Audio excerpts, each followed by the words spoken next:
Go. Hi, and welcome back to Devil's Advocate. I'm Tracy, and hello, Alana. Hi. How are you, my dear? I'm well, yourself. How's this week been holding up for you? It's been good. It's been good. I actually wanted to talk to you about a few things actually with the whole of Ukraine. And I wanted to, there's some sort of happenings like about Ukraine and possibly a Nazi movement. And I just wanted you to maybe clarify what that's about. Well, that's not to say that the neo-Nazi movement isn't alive and well and living on planet Earth just about in every country in the world. Right. So that's what's interesting to me. Like, is there something with those happenings going on in Ukraine? Well, I suppose it starts from the fact that in the last, since 2014, when Russia initially invaded the Donbas region of Ukraine, saying that there were Nazis in the area. Right. There were some Russian separatists in the area who wanted this region to go back to Russia. Right. The Azov battalion actually only started as a result of the Russian cell invasion. So you see this particular flag here, they've got the symbol. Yes. Which is for this Sea of Azov battalion fighting off Russian separatists and being on the front line in Mariupol when the larger parts of the Russian forces invaded the region on the 24th of February, when they invaded everything else this year. Right. Now, it's that symbol that I am presuming is what is at issue here in the main, neo-Nazis or otherwise. And for this point, we'll take a look at this picture here.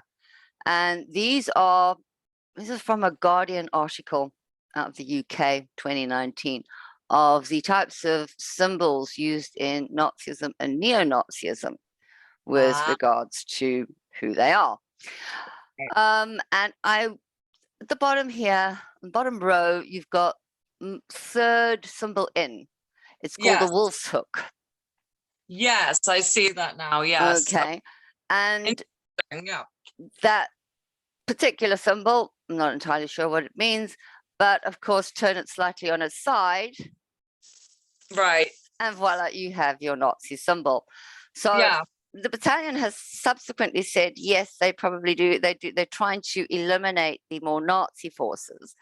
But again, you do have a celebration, or have had since post-World War II, an annual celebration in Ukraine of those who fought on the side of the Nazis during World War II.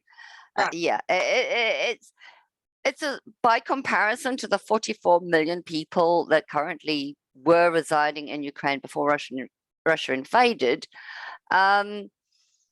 Historically, this goes back to a very small group of military people that come from the Cossack background who didn't like Lenin and Stalin, didn't want to join in with their band of communists, and were wanted, but they didn't join the Nazis again. But I think I said previously, they didn't join the Nazis because they liked the ideology.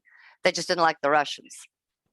Okay. Yeah. Or they didn't like the Bolsheviks, I should say. You know, this was the Bolsheviks and Lenin and Stalin. They didn't like the communism. So this is the reason why they fought with the Nazis. So there's a bit of a hiccup with regards to who's in what band there. And as I said, neo-Nazism is spreading right across the world right now. So that's so interesting, like to see that symbol and then actually see how many symbols are to do with like the Nazi movement, because that's something I've never actually considered or thought about. I thought it was just like one symbol meant.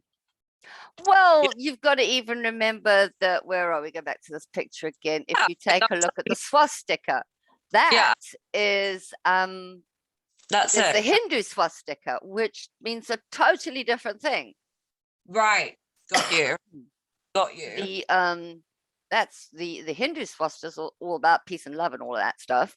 And the Nazi swastika is all about hate, white supremacy, etc., etc. So you have to be very careful, and I think that's the problem. People are borrowing symbols from other groupings, sometimes not even really being aware of what they're used for. I mean, the Black Power people, they just took the fist of the solidarity And instead of it Oh, being a white fist on a red flag of solidarity for labor, the more socialist background, which is a more of an equal kind of background for everyone. They said, and then of course you take a look at that Black Power sign with regards to the civil rights movements in America. got you. And then you've got that whole, and then you've got the Confederate flag, which again, it's all terribly, terribly, terribly wrong. Oh yeah, so you've got four power in there too. Yes. I like the look of that one. That's pretty cool. But yeah, that's so interesting. Like how many, symbols that have actually been sort of like, like collected together, and now they're being used in other movements of the world. Like that's something that I've never actually considered before, and it's quite interesting with how our history goes and like all these recent happenings, like Black Lives Matter. You were saying that they've taken some symbolism from other places and just stuck it on a flag, and it's so true because you want to do your research and be like, where has this originally come from? Yeah, what does it mean somewhere else? It's like marketing a brand. For example, you can't use anything that sounds bad or unlucky in Japan, but it doesn't sound bad or unlucky in America. So what you could use in America, you can't use in Japan, and vice versa. Well, that's it, right? Because it's offensive to some, but then others, they use it as like a liberation movement or something. And it's yeah. I mean, at the moment, with regards to Ukraine, the only symbol I'm sort of like considering is this rather strange one that the Russian army seems to be using. Oh, yes. Yeah. That is interesting. I wonder what that means. Well, I have a couple of theories. None of it is factual. It's just theories, opinion, or whatever. That big fat Z. I am reminded of the TV series Z Nation with all the zombies around. I remember. Or Zero. It's got that kind of apocalyptic feel to it, doesn't it? Well, yeah, it does kind of have an end of the world feel. Or sort of like what my other thought was, and it's more sort of like Ukrainian nature and more horrid and nasty in nature, is the fact that Zelensky's name begins with a Z. And I'm sure that one or more people, including Putin himself, has got a bounty on Mr. Zelensky's head. So that I wondered whether that was part of the whole idea. I haven't spoken to anyone in the Russian military to know definitively what it means. Well, that's it, right? But going back to sort of history and wars and things like that, I actually wanted to ask you sort of about the history that you learned growing up as a child. It's so radically different compared to like, my education just in England, because I feel like they're only focused on our wars and the wars that we won.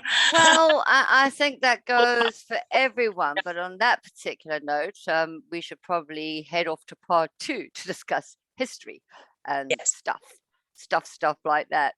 Please note, we will be back shortly. See you in a moment in part 2.